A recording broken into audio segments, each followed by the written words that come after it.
घर में थोड़ी मेहनत कर लो, जो दालें आती हैं थोड़ा छान लो, जो पुदीना धनिया आता है उसे मिट्टी लगी पड़ी है उसे धो लो, सब्जियों को धो लो।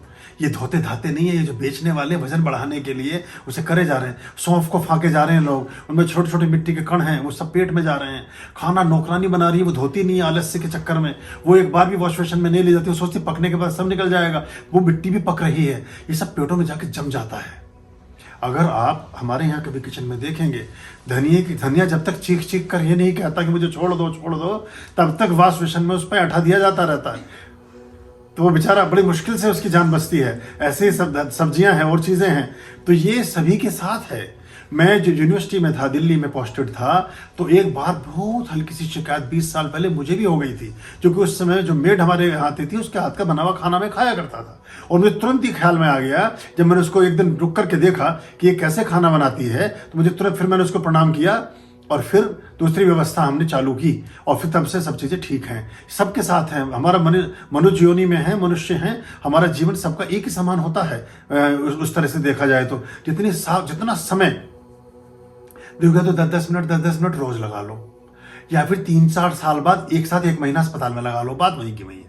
इसमें क्वालिटी ऑफ लाइफ भी बनी रहेगी, जीवन भी ठीक चलेगा, भोजन सुस्वाद होगा, ठीक रहोगे, सब अच्छा चलेगा। हम जब कभी भी जिन चीज़ों में नेचुरल फास्फोरस है, जिन चीज़ों में नेचुरल कैल्शियम है, जिन चीज़ों में नेचुरल पोटेशियम है, जिन चीज़ों में नेचुरल एलिमेंट्स हैं, सारे के सारे जो हमारे द्रव्य और हमारे पदार्थ हैं जो हमें भोजन से न्यूट्रिशंस प्राप्त होते हैं, मिनरल्स प्राप्त होते हैं, वो कभी भी पथरी में कन्वर्ट नहीं होते। जब आप पथरी ही इंटेक करते हैं तो पत्थर में कन्वर्ट होती है, या कुछ बीज। जैसे हमें टमाटर खाने की तमीज़ नहीं है, मतलब बड़ी उसके साथ आपसे अनुरोध कर रहा हूँ, ये शेयर कर रहा हूँ, टमाटर बीज के साथ कभी नहीं खाना चाहिए, बैंगन बीज के साथ कभी नहीं खाना चाहिए। अच्छा, वो जिनमें ये ठोस बीज होते हैं ये गलते नहीं हैं, फिर ये आंत में जाकर चिपक जाता है, जहाँ चिपकता है इसके ऊपर एक लेयर जमनी शुरू हो जाती है, क्योंकि ये थोड़ा सा स्पंजी और थोड़ा सा ये ग्लू गोंद की प्रकृति रखता है, तो इसके ऊपर पड़ने वाली मिट्टी के कणों को सोखता रहता है। फिर जहाँ ये आंत में या पेट में चिपकता है, या चाहे आपकी किडनी में, चाहे आपके पित्ताशय में, ये वहीं पर फिर पथरी का रूप ले लेता है।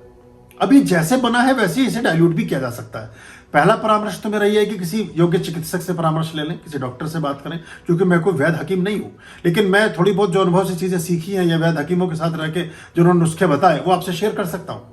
कलमी शोरा आता है, कलमी शोरा एक जैसे राख होती है, इस तरह का होता है, जैसे राख ऐश होती है, ऐसा होता है, एक पाउडर सा होता है, वो आधा चम्मच या 1/4 चम्मच कलमी शोरा ले लें। और जो कंचे वाली बोतल आती थी पहले, हम बचपन में पिया करते थे, सोडे की बोतल होती थी ना, वो एक बीच में उसके गले में कंचा होता था, उसे दबाते थे, ऐसे वो नाकों में से फव्वारे निकलते थे पीने के बाद बहुत देर तक, उसमें डाल लें उसको, धीरे उसमें डाल लें, और ऐसे 3-4 बोतल दिन में 3-4 बार पिएं उस सोडे की, तो ये आपका डाइल्यूट हो जाएगा, ये गलना शुरू हो जाएगा, और ये आपके मूत्र मार्ग से, पेशाब के रास्ते या और बहुत से तरीकों से शरीर से बाहर हो जाएगा।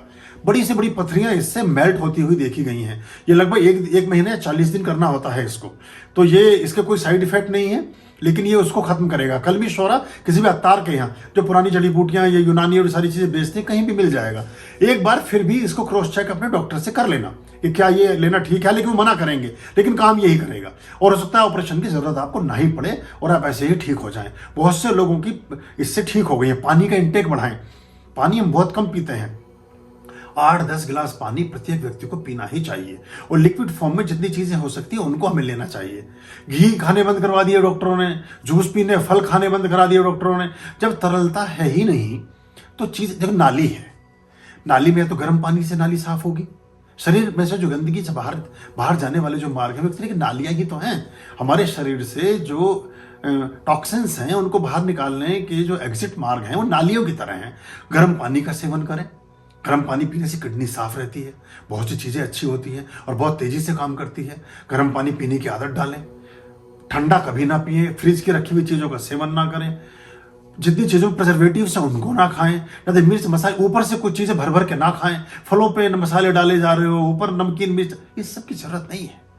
ये इसका कोई लाभ आपके शरीर में नहीं है। ये आपकी आंतों को काट देता है, आपकी पित्त को, थैली को, फलानी चीज़ों को गला देता है। फिर उनमें जब ताकत ही नहीं रही तो जो भी चीज़ डलेगी वो डैमेज करेगी, नुकसान करेगी। हल्का सादा खाना खाएं और पेटू ना बने, खाने के शौकीन बने।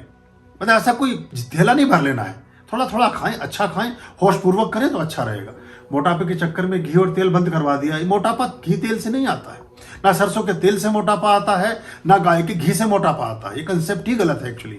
मोटापा आता है जब मेटाबॉलिज्म आपका खराब होता है। ग्रहण किया गया भोजन जब पूरी तरह डाइजेस्ट नहीं करती बॉडी, तो उसका जो अवशिष्ट पदार्थ है वो कोलेस्ट्रॉल के रूप में बाकी चीजों में शरीर में मोटापे को बढ़ाना शुरू करता है। दूसरा, मोटापा जो ओबेसिटी है वो बढ़ती है तब जब आप शरीर का अनसुना करते हैं। आप भरे जा रहे भरे जा रहे। आप देखना जितने भी स्टारबक्स, जितनी बड़ी बड़ी कंपनियां, जिनके बड़े बड़े ये आपका वो कौन दाढ़ी सी वाला है, वो इसका वो KFC है, कौन कौन है, बहुत सारे हैं ये। इनके यहाँ स्टाफ काम करने वाले सारे बेडोल मिलेंगे आपको, सब बेडोल मिलेंगे।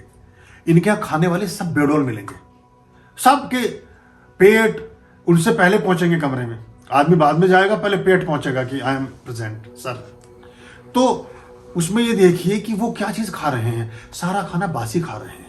मैदा का प्रयोग, बासी खाने का प्रयोग, ये एक समय तक आपका शरीर इसके विरोध में बगावत करता है। वो कहता है मेरी सुनो, ये मत डालो, इसे मत डालो, मुझे अब अपच हो रही है, मुझे कब्ज हो रही है, मुझे खट्टी डकार आ रही है, मुझे क्या बताएगा। अब कुछ चिट्ठी लिख के तो लिख देने से रहा आपको।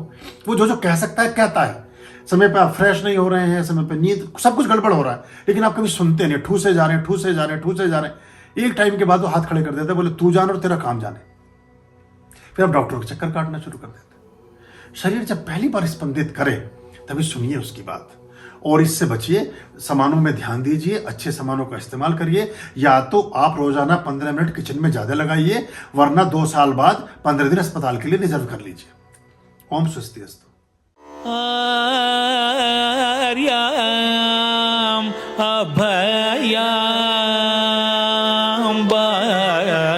भज रे चित संततम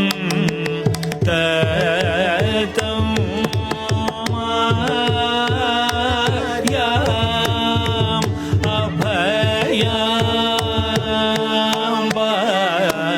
भज रे